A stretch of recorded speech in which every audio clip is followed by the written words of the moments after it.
अस्सलाम वालेकुम, आप देख रहे हैं एबीएन न्यूज़ और मैं हूं एबन महबूब। खबरनामे का आगाज करें और सबसे पहले आपको बताएं, मरियम नवाज सैलाब मुतासरीन के लिए बैरूनी इमदाद न लेने के मौक़िफ़ पर डट गई हैं।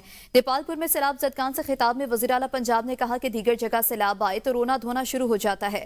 मैंने दुनिया के सामने हाथ नहीं फैलाए, किसी से पैसे नहीं मांगे, हमने रोना धोना नहीं किया। पंजाब हुकूमत ने सैलाब मुतासरीन के लिए रिलीफ का काम अपने बजट से किया। हुकूमत के पैसा पंजाब के अवाम के काम ना आए तो किस काम का। वज़ीर आज़म ने हर मौके पर हौसला बढ़ाया और शाबाश दी। शहबाज शरीफ ने कहा कि आपने सैलाब से निपटने के लिए बहुत मेहनत की। मैंने उनसे कहा कि ये सब आपसे और नवाज शरीफ से सीखा है। 3-4 माह की मुसलसल बारिशों से हमारे शहर और देहात डूब गए। जब मैं वो मनाजिर याद करती हूँ तो मेरा दिल दहल जाता है। आज से बाकायदा सैलाब मुतासरीन की बहाली का आगाज हो रहा है। पंजाब हुकूमत ने एहसान नहीं, अपना फर्ज अदा किया। 15 अजला में आज से सैलाब मुतासरीन को चेक मिलेंगे। सिंध हाई कोर्ट में कराची एयरपोर्ट के करीब गैर मुल्कियों पर खुदकुश हमला केस में गिरफ्तार मुलजिमा गुलनिसा की दरख्वास्त जमानत की समाअत हुई। एडिशनल प्रोसिक्यूटर जनरल सिंध ने कहा कि कायम मकाम prosecutor general Sindh supreme court में मसरूफ है। कायम मकाम प्रोसिक्यूटर जनरल सिंध खुद इस केस में दलाल देंगे। अदालत के इस्तफसार पर एडिशनल प्रोसिक्यूटर ने बताया कि एक मुलजिम बिलाल की जमानत हुई है, एक मुलजिम सईद की जमानत मुस्तरद हुई है, लेकिन वो केस अलग है। इसमें टेरर फाइनेंसिंग का इल्जाम है। 45 लाख रुपए की ट्रांजैक्शन हुई थी जिससे गाड़ी खरीदी गई थी। दरख्वास्त जमानत में मुलजिमा के वकील अपने दलाइल मुकम्मल कर चुके हैं। वकील मुलजिमा शौकत हयात एडवोकेट ने कहा कि गुलनिसा पर तमाम इल्जामात बेबुनियाद हैं। मुलजिमा का कोई ताल्लुक खुदकुश हमला आवर या दीगर मुलजिमान से साबित नहीं हुआ। FIR में मुलजिमा का नाम या हुलिया भी वाज़ेह नहीं किया गया। मुलजिमा की शिनाख्त परेड नहीं कराई गई और ना ही इकबाली बयान कराया गया। CCTV फुटेज बिल्कुल वाज़ेह नहीं जिससे शिनाख्त की जा सके। खुदकुश हमलावर से कोई ताल्लुक साबित नहीं किया गया, ना ही BLA से कोई ताल्लुक है। अदालत ने दरख्वास्त जमानत की मजीद समाअत 27 अक्टूबर तक मुलतवी कर दी। 26 नवंबर के एहतजाज के खिलाफ रावलपिंडी के थाना सादिकाबाद में दर्ज मुकदमे की समाअत इंसदाद दहशत गर्दी अदालत रावलपिंडी में हुई। प्रोसिक्यूशन की जानिब से 5 गवाहान और मुकदमे का माल अदालत में पेश किया गया, जबकि मुकदमे के 10 मुलजमान अदालत में पेश हुए। अलीमा खान अदालत में पेश न हो सकी और उनकी जानिब से हाजिरी मुआफी की कोई दरख्वास्त अदालत में जमा नहीं कराई गई। इंसदाद दहशत गर्दी अदालत के जज अमजद अली शाह ने अलीमा खान के दोबारा वारंट गिरफ्तारी जारी कर दिए। अदालत ने SP रावल साद अरशद को हिदायत दी कि अलीमा खान को गिरफ्तार करके 22 अक्टूबर को अदालत में पेश करें। अदालत ने अलीमा खान के जामिन के भी नाकाबिल जमानत वारंट गिरफ्तारी और शोकास नोटिस जारी कर दिए। अदालत ने हिदायत की कि जामिन की जायदाद की दस्तावेजात तस्दीक के लिए फौरी तौर पर डिप्टी कमिश्नर रावलपिंडी को भिजवाई जाएं। इंसदाद दहशत गर्दी अदालत इस्लामाबाद में PTI के संगजानी जलसे के दौरान दर्ज किए गए मुकदमात की समाअत हुई। इंसदाद दहशत गर्दी अदालत के जज ताहिर अब्बास सिपरा ने उमर अयूब, जैन कुरैशी, जरताज गुल और अली बुखारी के नाकाबिल जमानत वारंट गिरफ्तारी जारी कर दिए। अदालत का PTI रहनुमाओं को गिरफ्तार करके पेश करने का हुक्म कर दिया।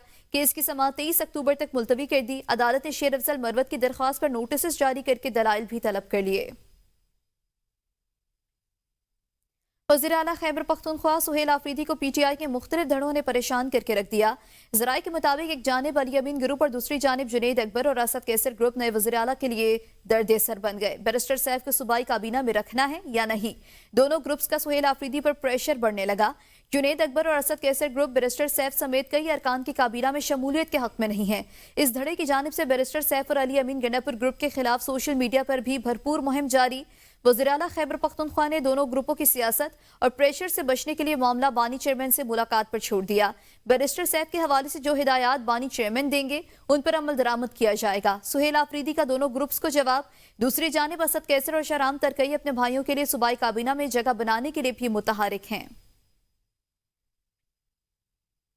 सुप्रीम कोर्ट में 26वीं आईनी तरमीम के खिलाफ दरखास्तों पर 8 रुकनी आईनी बेंच की समाअत। दौरान समाअत जस्टिस जमाल मंदुखेल ने रिमार्क्स दिए कि आपकी तरफ से तो लतीफ खोसा साहब ने भी दरखास्त दायर की है, जिस पर अकरम शेख ने वजाहत दी कि खोसा साहब मेरे वकील नहीं हैं। अदालत ने इस्तफसार किया कि क्या दरखास्त इनकी इजाजत के बगैर दायर की गई। अकरम शेख ने जवाब दिया कि अगर ऐसा होता तो मैं आज यहाँ मौजूद ना होता। जस्टिस अमीनुद्दीन ने कहा कि दुनिया जहाँ की बातें करे मगर आईनी बेंच पर बात नहीं करनी। आप समझते हैं कि आईनी बेंच केस नहीं सुन सकता तो चीफ जस्टिस के पास जाएं। जस्टिस अमीनुद्दीन ने वकील अकरम शेख से इस्तफसार किया कि आप 24 या 16 जजेस में से किस पर मुतफिक हैं।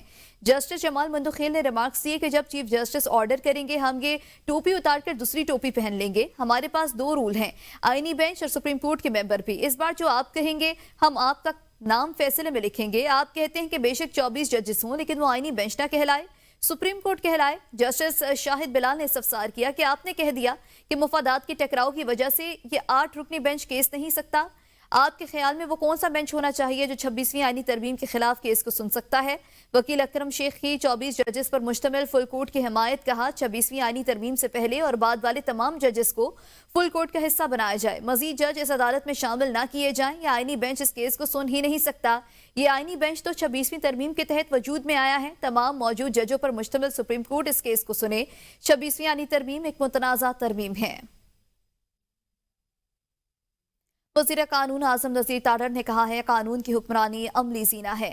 اسلامی نظریاتی کونسل ایک مشاورتی فورم ہے، کسی معاملے کو شرعی یا غیر شرعی قرار دینے کا اختیار وفاقی شرعی عدالت کا ہے۔ کم عمری کی شادیوں کی روک تھام کے لیے قانون سازی وقت کا تقاضا ہے۔ مشاورت اور اتفاق رائے سے آئینی ترامیم کی گئیں۔ آبادی پر کنٹرول وقت کی اہم ضرورت، اپنی سماجی روایات، قبائلی رسم و روایات کو مد نظر رکھنا ہوگا۔ ہمیں شریعت نے انسانی فلاح و بہبود سے منع نہیں کیا، تنقید برائے تنقید نہیں، تنقید برائے اصلاح ہونی چاہیے۔ مشاورت اور اتفاق رائے سے آئینی ترامیم لائی گئیں۔ 70 کی دہائی تک آبادی میں اضافے پر کنٹرول کے لیے اچھے اقدامات کیے گئے۔ 80 کے دور میں آبادی کنٹرول ایجنڈے کو پیچھے دھکیل دیا گیا۔ پالیسی کو شریعہ سے متصادم قرار دینے کا جو اختیار ہے یا اس کو ڈکلیئر کرنا کہ یہ ان اسلامک ہے یا انجنکشنز کے باہر نکلتا ہے، وہ کام فیڈرل شریعت کورٹ کا ہے۔ ہم نے جہاد میں حصہ لیا، شریعت کے حوالے سے ڈیولپمنٹس ہوئی، وہ ساری چیزیں پیچھے دھکیل دی گئی۔ آئین کو ریسٹرکچر کر کے اس کی اصل روح کے قریب لے کے آئے۔ 18ویں ترمیم والا جو مرحلہ تھا، میں سمجھتا ہوں کہ پاکستان کی آئینی تاریخ میں وہ ایک اہم باب ہے، اور میں نے کنسیڈ کیا بطور منسٹر ہیومن رائٹس کے، جو سرکار کا بل بھی ہے، میں نے کہا جی میں اس پہ کنسیڈ کرتا ہوں، یہ پاس ہو جانا چاہیے کیونکہ کنٹینٹ دونوں کا ایک ہی ہے۔ ٹماٹر پیاز سمیت تمام سبزیوں کی قیمتوں میں ہوشربا اضافہ، شہری پریشان۔ خاتون کہتی ہیں کہ ٹماٹر چھوڑ رہی استعمال کرنا شروع کر رہی ہوں اور دکاندار بھی مہنگائی سے تنگ ہے۔ حکومت سے چیک اینڈ بیلنس قائم کرنے کی اپیل کر دی۔ مزید جانیں گے ارشاد شاد سے۔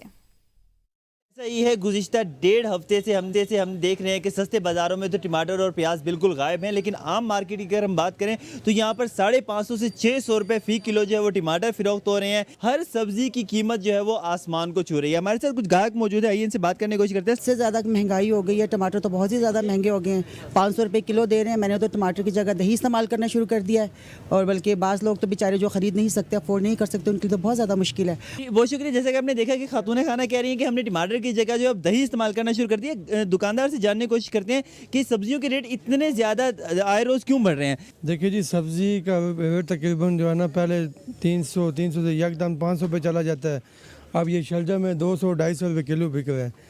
اس سے بہتر ہے کہ بندہ جو ہے نا چکن لے لے، گوشت لے لے، وہ سستا پڑتا ہے۔ جیسے کہ آپ نے دیکھا کہ ایک طرف شہری جو ہے وہ پریشان ہے کہ سبزیوں کے دام بڑھ رہے ہیں، دوسری طرف دکاندار بھی جو ہیں وہ بھی پریشان ہیں اور کہہ رہے ہیں کہ ہیلے بہانے بنائے جا رہے ہیں، اور جو ہے آڑتی ہیں وہ سبزیوں کے ریٹ بڑھا دیتے ہیں۔ حکومت کی جانب سے کوئی چیک اینڈ بیلنس نظر نہیں آ رہا۔ جی، گوجرانوالہ شہر میں مہنگائی عروج پر پہنچ گئی۔ سبزیوں اور سبز مسالہ جات کی قیمتیں بڑھنے کی وجہ سے شہری پریشان۔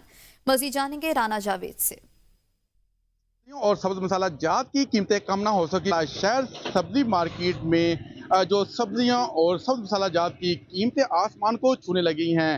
ادرک کی بات کریں تو ادرک 800 روپے کلو کے حساب سے فروخت کیا جا رہا ہے۔ اسی طرح سے رہی سہی کسر ٹماٹروں نے نکال دی ہے۔ ٹماٹر جو ہے 400، جو اچھا ٹماٹر ہے 450 روپے کے جی کے حساب سے فروخت کیا جا رہا ہے۔ اسی طرح پیاز کی بات کریں تو پیاز بھی 110-120 روپے کے جی کے حساب سے فروخت کیا جا رہا ہے۔ جب ہماری شہریوں سے بات ہوئی تو شہریوں نے کہنا ہے کہ رہی سہی قدر اب سبزیوں نے بھی نکال دیا ہے، شہری چلا اٹھے ہیں۔ شہریوں کا یہی کہنا ہے کہ سبزیوں کے ریٹ کو کم کیا جائے۔ بات کریں تو انتظامیہ کے حوالے سے جہاں پہ جو ریٹ لسٹ ہمیں پڑی ہوئی دکھائی دے رہی ہے، ریٹ لسٹ کے مطابق کوئی چیز بھی یہاں پہ فروخت نہیں کی جا رہی۔ شہریوں نے انتظامیہ سے یہی اپیل کی گئی ہے کہ ریٹ لسٹ کے مطابق سبزی اور سبز مسالہ جات کی چیزوں کو فروخت کیا جا سکے تاکہ شہریوں کو ریلیف مل سکے۔ جی، ملک بھر کی طرح ضلع مردان کی تحصیل رستم میں بھی مہنگائی بے قابو ہے۔ اشیاء خرنوش کی قیمتیں آسمان سے باتیں کرنے لگی۔ سبزیوں میں ٹماٹر 500 سے 700 روپے فی کلو فروخت ہو رہے ہیں۔ مزید جانیں گے عمیر خاکسار سے۔ کی طرح مردان کی تحصیل روستن میں بھی مہنگائی بے قابو ہو گئی ہے۔ آٹا، چینی، چاول، گئی سبزیاں، میوہ جات اور دیگر اشیاء خوردنوش کی قیمتیں عوام کی پہنچ سے باہر ہو گئی ہے۔ اگر بات کی جائے سبزیوں کی، سبزیوں میں ٹماٹر 500 روپے فی کلو فروخت ہو رہا ہے، جس کی وجہ سے مقامی شہریوں کو شدید مشکلات کا سامنا ہے۔